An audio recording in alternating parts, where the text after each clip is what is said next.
Pag-usapan naman natin mga samurayan kung paano at ano nga ba ang process sa pag-change color ng ating motor. At pumunta na nga tayo mga samurayan sa HPG sa Camp Crame. At ito ang kanilang area sa HPG clearance. At tinanong din natin kung ano ang process sa pag-change color ng motor. At ito ang mga dadalhin natin mga samurayan sa pagkuha ng HPG clearance. Ay magdala tayo ng photocopy ng ating ORCR ng motor.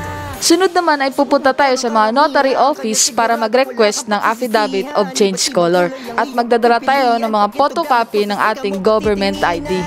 At ang panghuli ay ang macro etching certificate na makukuha natin ito sa HPG. At ito na yung mga babayaran natin mga samurayan sa pag-change color ng ating motor.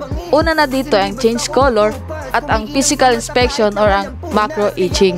At babayaran natin ito sa bangko.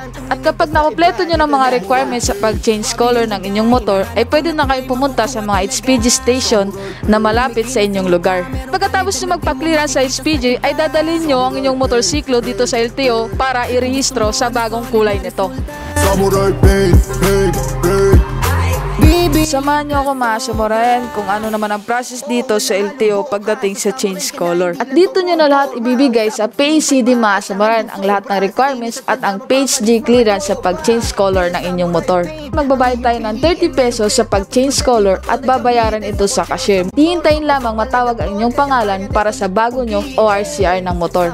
Para naman sa mga 7 colors o 3 colors mga samurayan katulad ng ating hologram at chameleon ay parehas lang ito ng bayad. Ang ilalagay lamang sa inyong papel ay multicolor.